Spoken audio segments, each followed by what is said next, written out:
Good morning students. आज हम राजा राम मोहन राय के विचारों का मूल्यांकन करेंगे। उन्हें, जैसा कि हम जानते हैं कि उन्हें आधुनिक भारत का अग्रदूत या पुनर्जागरण का अग्रदूत कहा जाता है। क्यों कहा जाता है, इसके पीछे क्या कारण है, इसको हम विधिवत देखने का प्रयास करेंगे। हम सब जानते हैं कि आधुनिकता की शुरुआत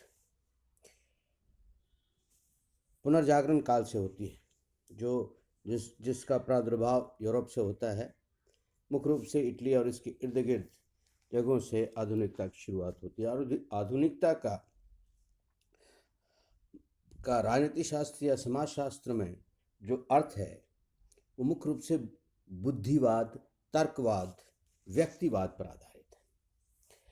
मध्य युग से निकल करके अवस्था पुनर्जागरण काल में पहुंचती है और पुनर्जागरण काल में पुनः प्राचीन काल के ग्रीस काल के जो चिंतन थे, जो बुद्धि पर आधारित थे, तर्क पर आधारित थे, उसका पुनः स्थापन किया जाता है और इसी काल को पुनर्जागरण काल कहते हैं। ये 15वीं शताब्दी में यूरोप में शुरू होता है और धीरे धीरे संसार के अन्य क्षेत्रों में पहुंचता है। भारत में यह विचारधारा मूल रूप से वह 18वीं शताब्दी में पहुंचती है और जिसके प्रथम प्रणेता राजा राम मोहन राय समझे जाते हैं, कहे जाते हैं। इसकी वजह यह है कि बुद्धिवाद, तर्कवाद, उपयोगितावाद, व्यक्तिवाद जैसे मूल्यों पर आधारित धार्मिक संरचना, सामाजिक संरचना, आर्थिक संरचना और पुनः राजनीतिक संरचना की स्थापना या उसके लिए आधार ढूंढना या उसके आधार पर मूल्यांकन कर पुनर्स्थापित करने का कार्य वो राजा राम मोहन राय ने प्रारंभ किया। यही कारण है कि राजा राम मोहन राय को न केवल पुनर्जागरण का अग्रदूत भारत में कहा जाता थी, बल्कि आधुनिक भारत के निर्माता या आधुनिक भारत के निर्माण की दिशा में करने वाले कार्य का प्रारंभ करने वाले के रूप में देखा जाता है। तो ये प्रथम आधुनिकतावादी भारतीय चिंतक है, जिन्होंने पूरी चिंतन प्रणाली को मध्ययुगीन काल के चिंतन प्रणाली से निकालकर आधुनिक काल में उसे लाकर रख दिया और उसको एक दिशा दी। तो किन अर्थों में इन्होंने आधुनिकता को अपनाया, इसको हम देखने का प्रयास करेंगे। सबसे पहले हम जानते हैं कि वह भारत के पतन से, खास करके भारत के राजनीतिक पतन से बहुत दुखी थे और पतन के लिए वो सामाजिक जो बुराइयां हैं उसको जिम्मेदार मानते थे। और सामाजिक जो संरचना जो थी वो गहरे रूप से धर्म के साथ भारत में जुड़ी हुई थी, इसलिए उन्होंने शुरुआत प्रारंभ धार्मिक क्षेत्रों के में सुधार के साथ की। और धर्म के क्षेत्र में जो अप्रोच उन्होंने अपनाया वो अप्रोच था उपयोगितावादी, तर्क पर आधारित, बुद्धि पर आधारित, कि वह धर्म हमारे लिए जरूरी है जो हमारे जीवन को, मनुष्य के जीवन को, समाज में रह रहे लोगों के जीवन को बेहतर बनाता हो, उसको उपयोगी बनाता हो, उसमें शांति और समृद्धि लाता हो। और इसी के लिए उन्होंने धार्मिक सुधार आंदोलन, जो विभाजन था, बहुदेववाद, मूर्तिवाद और अवतारवाद पर आधारित जो विभाजन हो गया था, उसको मिटाने के लिए उन्होंने वेदांत से एक सूत्र लिया और हिंदू धर्म में उन्होंने एकेश्वरवाद की स्थापना करने का प्रयास किया। ये सुधार का प्रयास था कि एक ब्रह्म की पूजा, एक मालिक की पूजा, एक सर्वशक्तिमान ईश्वर की पूजा को उन्होंने स्थापित करने का प्रयास किया, जो और न केवल एकेश्वरवाद बल्कि मूर्तिकवाद का विरोध करते हुए उन्होंने निराकार ब्रह्म, निराकार ईश्वर की कल्पना को स्थापित करने का प्रयास किया। और इसके पीछे उनकी मंशा थी कि वह संसार के सभी धर्मों में जो नैतिक मूल्य हैं उनको निकाल करके, उन्होंने जो देखा था कि इस्लाम में, क्रिश्चियनिटी में या हिंदू धर्म में जो जो जो मूल नैतिक आध्यात्मिक तत्व हैं वो समान है, इसलिए उन मूल्यों को उन्होंने धर्म का आधार बनाने की कोशिश की। और इस धर्म के संदर्भ में एक दूसरी महत्वपूर्ण बात जो उन्होंने स्थापित करने की कोशिश की, लोगों में यह भावना डालने की कोशिश की, लोगों में ये दृष्टिकोण पैदा करने का प्रयास किया कि धर्म जो है वह व्यक्तिगत है और प्रत्येक व्यक्ति को अपने अपने धर्म चुनने और मानने का अधिकार है। इसलिए हर एक धर्म के उपासना वाले व्यक्ति को दूसरे उपासक के प्रति उदार भाव रखना चाहिए, या दूसरे शब्दों में कहें धार्मिक सहिष्णुता का भाव पाठ उन्होंने पढ़ाने का प्रयत्न किया। क्योंकि उन्होंने ये देखा था कि समाज में जो विभाजन है, जो संघर्ष है, जो वैमनस्य है, जो दुर्भावनाएं हैं, उसके मूल में धार्मिक विद्वेष जो है वो बहुत ही गहरे रूप से बैठा हुआ है। इसलिए समाज को तब तक एकीकृत सुदृढ़ नहीं किया जा सकता था जब तक जो है लोगों में धार्मिक सहिष्णुता का भाव पैदा न किया जाए, धार्मिक सद्भाव का पैदा न किया जाए। इसलिए धार्मिक क्षेत्रों में उन्होंने जो जो परिवर्तन या जो सुधार करने का प्रयास किया, उसका जो मूल जो ध्येय था वह तार्किक था, वह बुद्धिवाद पर आधारित था, वह उपयोगितावाद पर आधारित था। वो इस दृष्टिकोण से प्रभावित था कि धर्म हमारे लिए वही अच्छा है जो हमारे हितों के पक्ष में हो, जो हमारे सुख के अमाउंट में वृद्धि करता हो। और इस प्रकार से धार्मिक क्षेत्र के जो उनके सुधार थे वह पुनर्जागरण से के मूल्यों से प्रेरित थे। इसलिए ये जो है उन्हें पुनर्जागरण का अग्रदूत कहना उचित होगा। इसी तरह उन्होंने सामाजिक क्षेत्र में जो बदलाव, जो परिवर्तन की बात कही, वह भी जो है आधुनिक काल या पुनर्जागरण काल से प्रभावित था। उन्होंने पुनर्जागरण काल के बुद्धिवादी तर्कवादी सिद्धांत के आधार पर ही जो है सामाजिक संरचनाओं का मूल्यांकन प्रारंभ किया। उन्होंने जातिवाद का विरोध किया, उन्होंने जातिवाद पर आधारित भेदभाव का विरोध किया, और उन्होंने जो है जो तर्क दिए जा रहे थे इस पक्ष में प्राचीनता के आधार पर, उन्होंने इसका खंडन किया कि कोई चीज़ प्राचीन है इसलिए उचित है या धर्म संगत है, ऐसा नहीं कहा सकता। यदि प्राचीनता ही इसका आधार होगा तो फिर वेद पर आधारित जो सामाजिक व्यवस्था, जो वर्ण व्यवस्था थी, जो कार्य पर आधारित थी, जो कार्य विभाजन पर आधारित थी, वह ज़्यादा उचित होगा भारतीय समाज के पुनर्निर्माण के लिए। इसलिए इन्होंने जाति प्रथा का विरोध किया और उसके पीछे भी यही जो है मंशा थी या यही आधार था। उन्होंने अन्य सामाजिक कुरीतियाँ जिसमें महिलाओं की स्थिति लगातार जो बिगड़ती जा रही थी, उन स्थिति के संदर्भ में जो चर्चा की, उसमें भी उन्होंने जो अप्रोच अपनाया वह बुद्धिवाद और तर्कवाद का था। उन्होंने ये तर्क दिया कि कोई भी समाज 50% पॉपुलेशन या जनसंख्या की उपेक्षा करके या उसको दबा करके या उसका दोहन करके, शोषण करके कभी भी जो है तरक्की के मार्ग पर आगे नहीं बढ़ सकता। एक संगठित सशक्त जो है समाज का निर्माण नहीं कर सकता। समाज में कभी भी समृद्धि और जो है समृद्धि या सुख जो है वो नहीं आ सकता। इसलिए महिलाओं को भी उन्होंने पुरुषों के समान जो है स्थान दिया। महिलाओं को भी उन्होंने जो है पुरुषों के समान शिक्षा के अधिकार देने की वकालत की। महिलाओं के समान ही पैतृक संपत्ति में महिलाओं को भी पुरुषों के समान अधिकार देने की वकालत की। और सभी चीज़ें जिस चीज़ पर आधारित थी वो था पुनर्जागरण काल का वो मूल्य कि हर एक चीज़ का मापदंड जो है वो तर्क है। यदि तर्क सम्मत है तो वो न्यायोचित है, यदि बुद्धि सम्मत है तो वो न्यायोचित है। तो धार्मिक क्षेत्र में, सामाजिक क्षेत्र में जो परिवर्तन की कल्पना ने, और इसीलिए उन्होंने इसी आधार पर समाज का निर्माण का आधार जो उन्होंने माना वह प्राप्तियों के आधार पर माना। समाज में जो स्तरीकरण है, स्ट्रैटिफिकेशन है, उसका आधार जो है अचीवमेंट्स को स्वीकार किया। जन्म, रंग, जो है जाति इत्यादि का उन्होंने जो है तिरस्कार किया, बहिष्कार किया, उसका विरोध किया। इसी तरह पुनर्जागरण काल के व्यक्तिवादी अप्रोच को ही मानते उन्होंने शिक्षा के क्षेत्र में भी जो है सुधार की मांग की।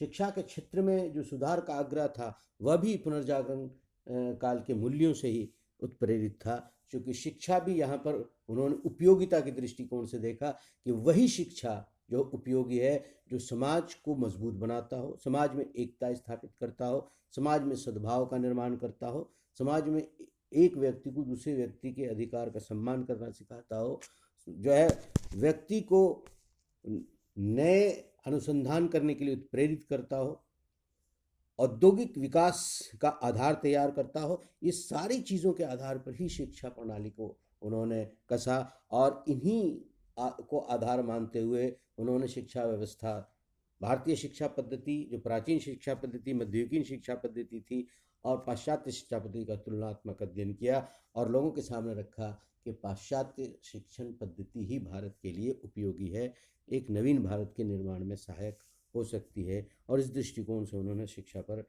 विचार किए। आर्थिक क्षेत्र में भी जो है उन्होंने जो सुधार के लिए प्रयास किए, वो सुधार के प्रयास जो है वो लोगों के जीवन को, इस जीवन को के भौतिक समृद्धि प्राप्त करना, उनकी समस्याओं को दूर करने से जो है उत्प्रेरित था। इसीलिए इन्होंने कृषि की अवस्था में सुधार, कृषि के लिए जो है बेहतर स्थिति की मांग की। उन्होंने जो है सिंचाई की व्यवस्था हो, उन्हें जो सहायता दी जानी चाहिए कृषि के लिए वो दी जानी चाहिए। कृषि के क्षेत्र में आधुनिकता को इंट्रोड्यूस किया जाए, उसकी वकालत की।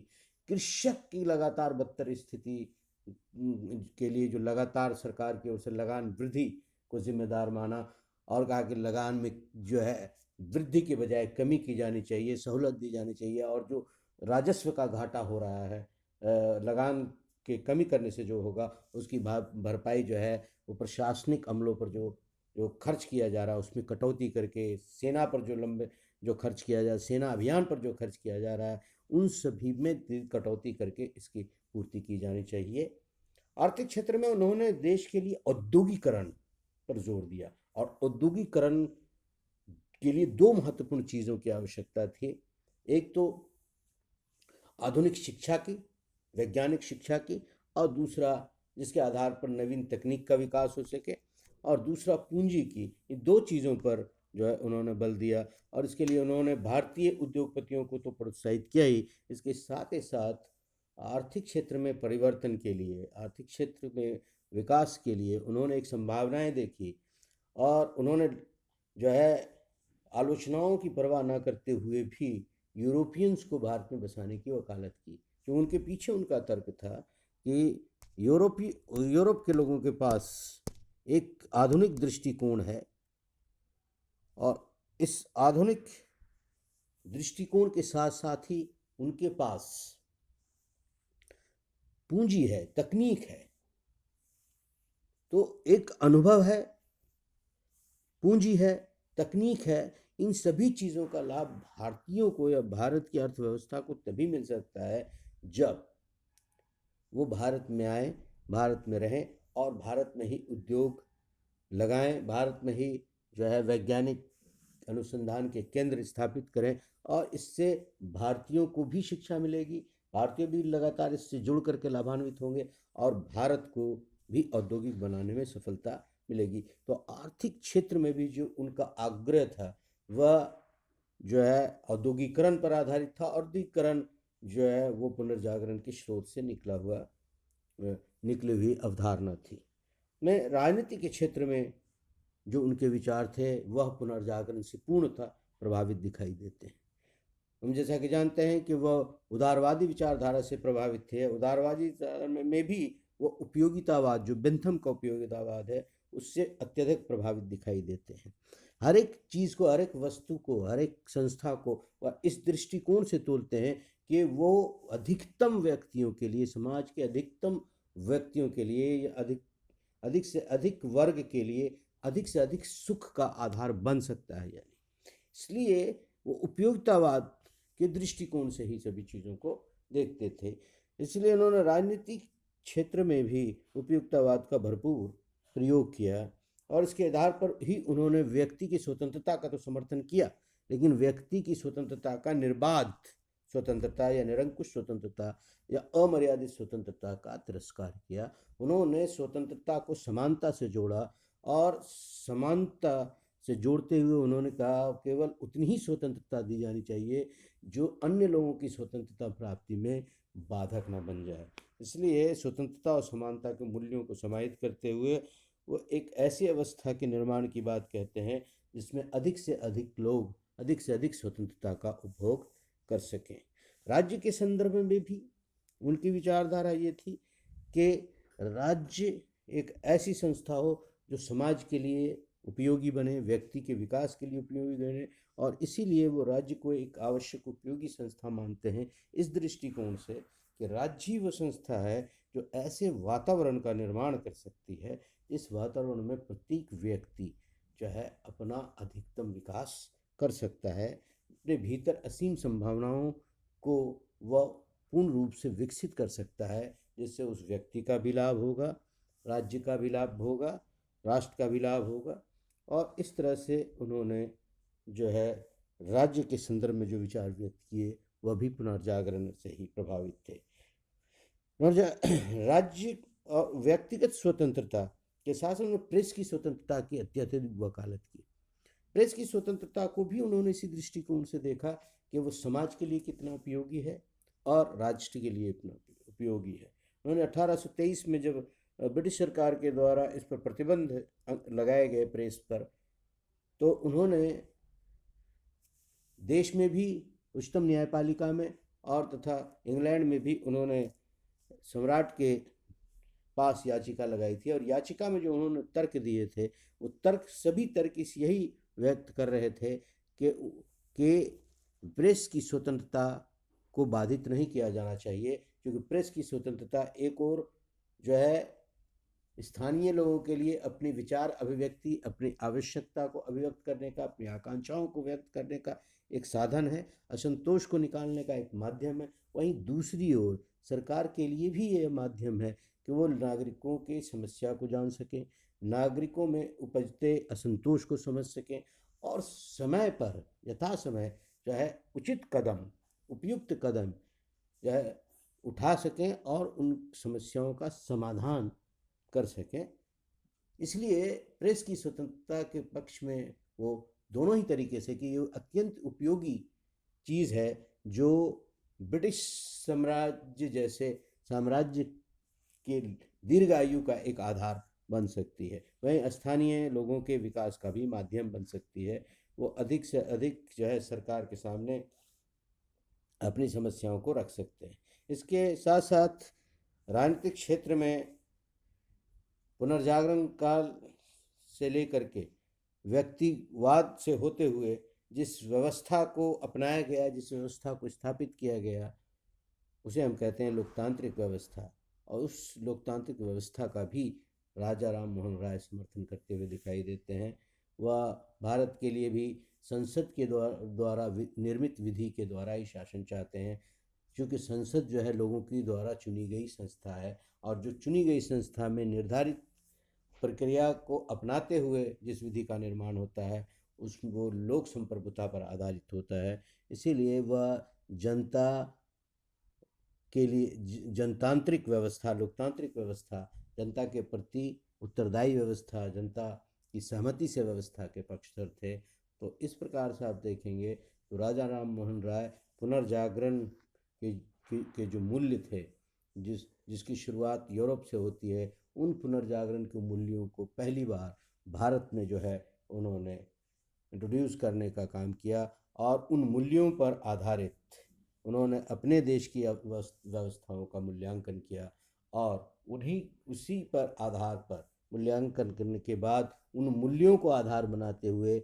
एक नवीन भारत, एक आधुनिक भारत, एक सशक्त और सुदृढ़ भारत के निर्माण की कल्पना की, और उसके लिए उन्होंने प्रयास किए, उसकी नींव रखी। यही कारण है कि राजा राम मोहन राय को आधुनिक भारत का अग्रदूत कहा जाता है, या उन्हें पुनर्जागरण का भी अग्रदूत कहा जाता है।